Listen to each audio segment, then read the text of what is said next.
And that leads us to the return of the one and only Todd Fuhrman. He knows where Brazil is.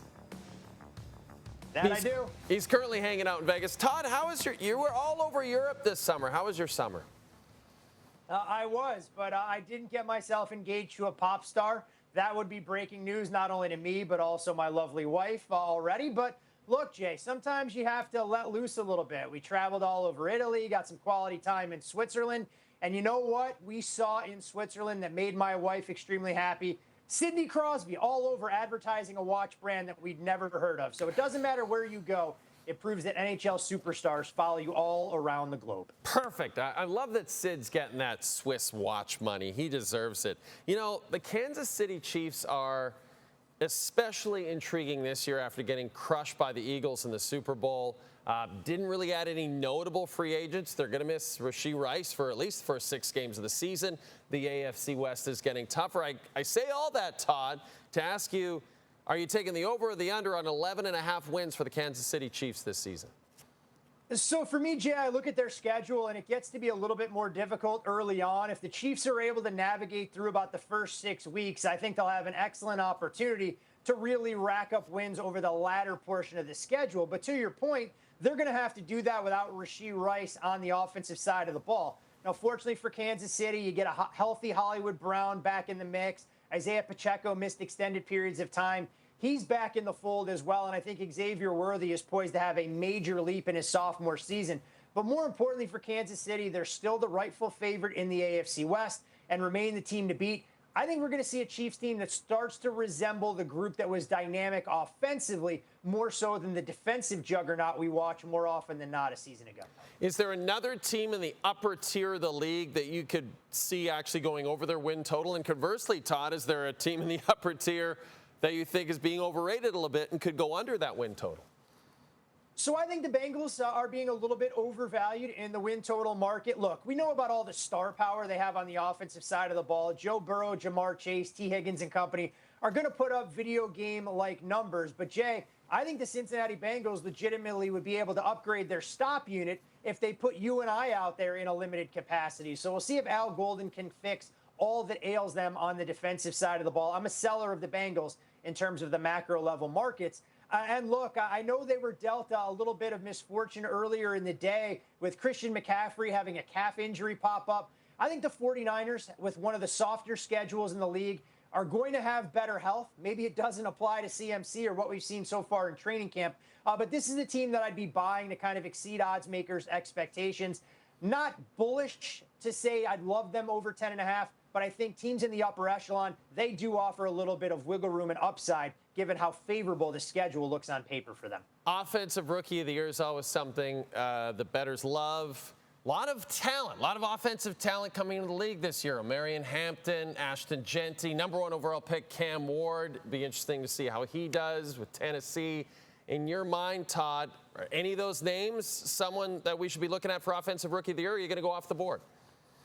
Honestly, I'm a little bit surprised that Ashton Genty appears to be the overwhelming favorite for Offensive Rookie of the Year. There's no doubt he's going to get touches in a Pete Carroll offense. We know that they're going to try and establish the ground game, and Genty will be the bell cow in the silver and black backfield. But I think Cam Ward, at a price tag right now, not consistent with what we would normally see around the first pick in the draft, especially at the quarterback position, is intriguing. But if you're looking to capture lightning in a bottle, I'm going to go to a running back that was drafted much later in the form of R.J. Harvey. He enters potentially a ready-made situation to be the #1 running back in Sean Payton's offense in Denver. You, of course, never know how the Broncos are going to distribute carries, but Harvey's a guy that both as a runner and as a potential pass catcher coming out of the backfield has that game-breaking speed. He'd be a player worth taking a flyer on if you think somebody can come from off the pace. All right, Todd, we know you never like to have any fun. You don't like to make a Super Bowl pick at the beginning of the season like everybody else. It's fine. We've accepted that about you.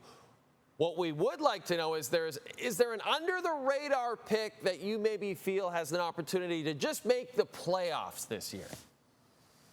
Look, Jay, I'm still reeling from my Stanley Cup prediction, and I think clearly their superstar is as well, since Connor McDavid hasn't signed a contract in Edmonton. So he must be feeling my exact pain, knowing that they weren't able to get over the hump and dethrone the Florida Panthers. But you're right. I don't have a Super Bowl winner in my portfolio yet. I will say that I have the Baltimore Ravens as my top power-rated team, but I haven't gotten there with such a short price in the futures market.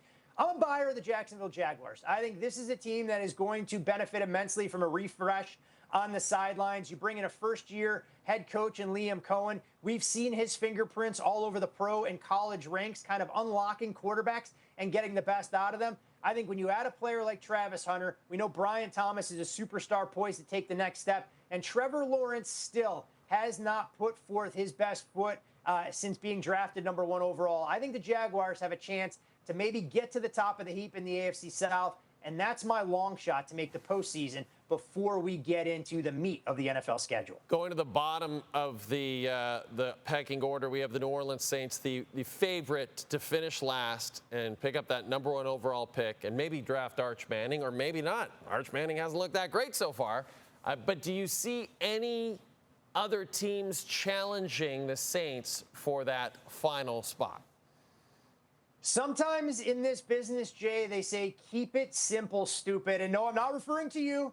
Don't get your feelings hurt over there. I'm talking about the New Orleans Saints being the worst team on paper that we've seen in the NFL in quite some time. And while the schedule doesn't appear that daunting when you go through the expected win totals of a lot of their opponents, anytime you're going into a new campaign with Spencer Rattler as your answer under center, potentially handing the baton off to Tyler Shuck at some point, the Saints, in my opinion, have all the makings of a team poised to win 3 games or less. New Orleans, you are on the clock. It's just a question if you're going to be able to draft the native son in Arch Manning, or maybe look a little bit further down the bayou at Garrett Nussmeier from LSU if he happens to be the number 1 quarterback selected going into next season. And just to clarify, you weren't talking about me when you said keep it simple, stupid, but you were thinking about me when you said that, and that's fine. Todd, always, Jay. Yeah, always, Jay. You're always thinking about me in that sense. This is maybe the most important question I'll ask you all season. A lot of rumors about Taylor Swift, T-Swizzle, possibly playing the Super Bowl. Roger Goodell says it's like a 50-50 chance. What do you think? Will she actually do it? Oh, I think she's an odds-on favorite to be the halftime entertainment act. Look, I don't have the same sources in the entertainment world like you do. When you were gallivanting and hobnobbing with some of the most influential people on Rodeo Drive during your stint in Southern California. But if you believe the Taylor Swift community and all the Easter eggs she left and everything else, I think that she is destined to be the halftime performer in the Bay Area. And Jay, I'd like to parlay that as well with her and Travis Kelce getting married next fall. That just happens to coincide with the Kansas City Chiefs bye week as well. So the comedy act of Kelce and Mahomes are right there to provide your rehearsal dinner entertainment the Friday night before those big festivities. This all makes perfect sense. They can take their act to Vegas when their career is over. Todd, you've been terrific. And from one European traveler to another, we had Todd in this segment. After the break, Matthew Shinetti will join us from Bucharest in Romania. That's next at SportsCenter with Jay Onrait, brought to you by Harvey's.